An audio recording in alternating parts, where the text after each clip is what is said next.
Hola, buena tarde, mi nombre es Fabián Rosemena y en este video les voy a hablar sobre las vibraciones y el ruido. Primero vamos a definir qué es un ruido. El ruido se considera o se define como un sonido no deseado o desagradable.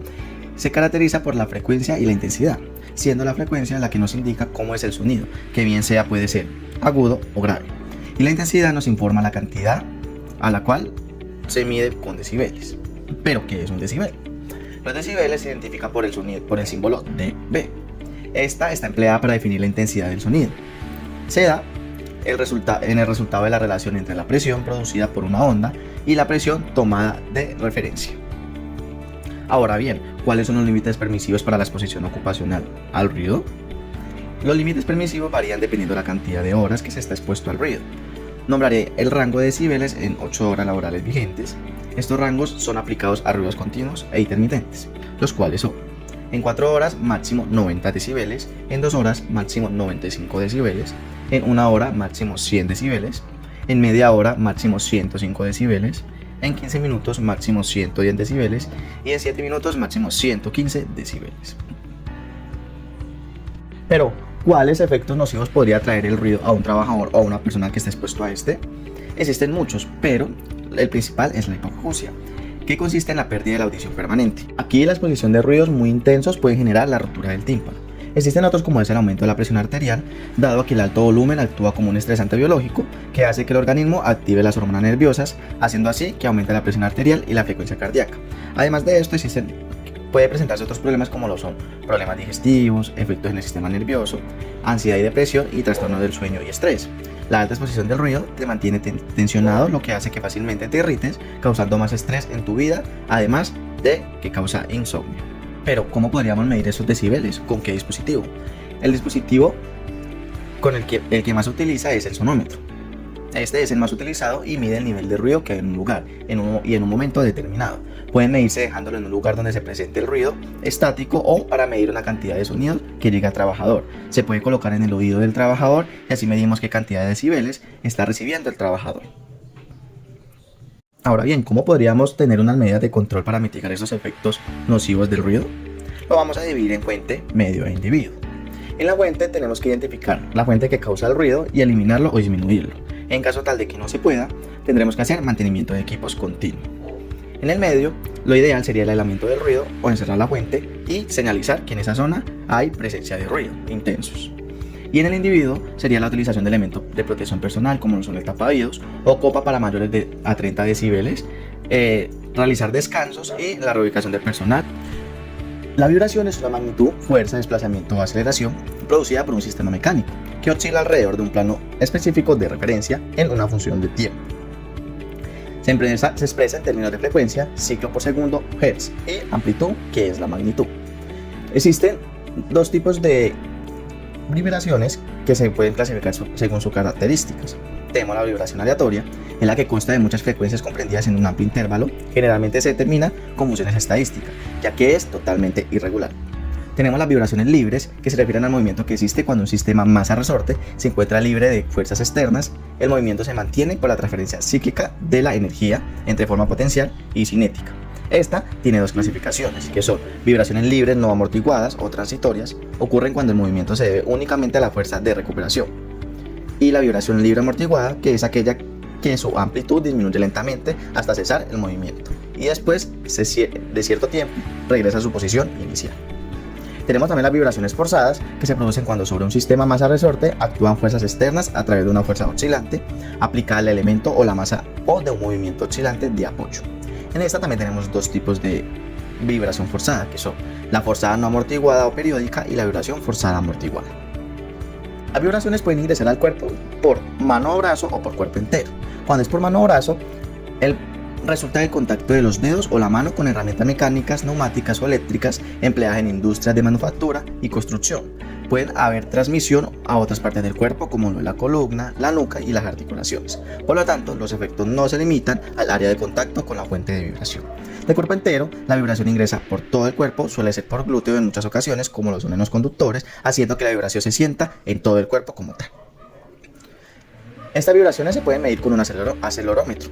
Puede colocarse para mediciones en la espalda o en otras ocasiones para cuerpo entero, que se puede colocar debajo de los trabajadores en el momento en el que están haciendo su labor. Otros en la mano o en la máquina que se utiliza para la mano o brazos.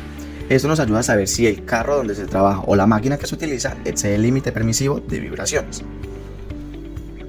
Estas vibraciones pueden generarnos muchas enfermedades en diferentes partes de nuestro cuerpo. Algunas de ellas son trastornos de huesos y articulaciones, que causan problemas en los hombros y anormalidades en los codos. También trastornos vasculares, que lo que hace es disminuir la circulación y causa vasodilatación. Estas pueden ser causadas por taladros o motosierras, y también puede causar trastornos neurológicos y musculares, dada la alta vibración que están expuestos los músculos de nuestro cuerpo. Existen varias medidas de control para mitigar los efectos nocivos de las vibraciones. Entre ellas tenemos en la fuente mangos antivibración, dotar máquinas de amortiguadores, mantenimiento de las herramientas, usar máquinas de asiento antivibraciones que no vibren. También en el medio fijar la máquina a su base, anclaje al piso, sistema de suspensión de máquinas, y en el individuo medios de protección como lo son guantes, antivibratorios, cambio de turno, pausas, capacitaciones y posturas. Ahora bien, en todos los trabajos se pueden presentar vibraciones y ruidos. En algunos de estos trabajos en los que más se presenta son en la construcción, procesos industriales, agricultura, en los bartenders por el ruido de la música, carpintería y en los conductores de autobuses. Para poder entender un poco más a profundidad lo que es las vibraciones y el ruido y las consecuencias que traen en la salud a los trabajadores, tenemos un claro ejemplo de la vida real de un trabajador de la construcción, Jorge Restrepo, el cual ha trabajado toda su vida en ese sector de la construcción y nos ha comentado las consecuencias que ha tenido en ocasiones que no utilizó elementos de protección personal o que utilizó herramientas que generaban vibración o ruidos pues, en su cuerpo y pues, en el ambiente como tal. Él nos comentó de que por mucho tiempo no utilizó elementos de protección personal, lo que hizo que llevaran a presentar unas afectaciones de la salud a largo plazo, las cuales presenta hoy día.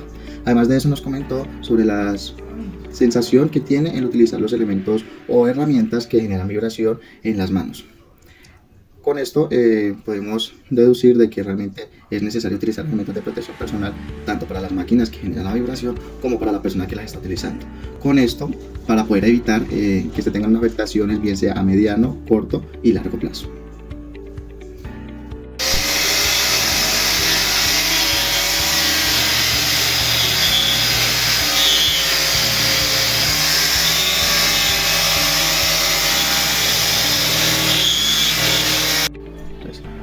Al momento de utilizar la herramienta, ¿cuál es la sensación que tiene en sí en su cuerpo? La parte de manejo de esa pulidora con grata es la que más genera, digamos, como una sensación de hormigueo en los dedos, como sí, esa parte del hormigueo. Cuando se usa la parte de disco de corte, dependiendo también del tiempo, ¿no? El tiempo prolongado también se siente ese hormigueo en el momento. Yo lo sentí en el momento, no en días después, no. Pero con la grata se siente el hormigueo más fuerte. Con esa grata la pulidora se siente más fuerte, el disco más pesado. Con el disco de pulir cerámica también es mucho más pesado, entonces la sensación de hormigueo es mucho más fuerte y más ligera. Le toca uno descansar más, darse la pausa del manejo de esa pulidora en ese momento con las dos piezas. ¿Qué otra herramienta pues, que genere vibración considera usted que tiene la misma sensación o el mismo pues, efecto como tal de la vibración en las manos o en cualquier parte del cuerpo aparte de la que se va a utilizar? Correcto. El taladro percutor es el taladro que para mí es el que más genera efectos de vibración en el cuerpo y de cansancio muscular, y ese efecto da más prolongado tiempo. Uno puede trabajar hoy todo el día oleando el taladro percutor y mañana todavía sentir como esa sensación de que estaba con el taladro. Con el taladro percutor grande, que se usa para demoliciones. Esa herramienta es bastante delicada para las manos. Y en todos los años que usted lleva trabajando como esto, ¿han tenido alguna repercusión con respecto o a raíz de algún instrumento de este tipo? Sí, siento que yo cuando estuve, digamos, de años atrás, que como empecé a trabajar la construcción, yo no me cuidaba con el tapabocas. Y hoy en día tengo un problema de repente que no soporto el polvo, me toca que utilizar un tapabocas especial porque no me cuidé, porque yo trabajaba en zonas destapadas, en zonas digamos, cerradas y prendía pulidora y yo me colocaba, no me colocaba el tapabocas. No me ubicaba el tapabocas. Y yo siento que eso fue un causante de lo que yo sufro hoy en día. Listo, vale, muchas gracias.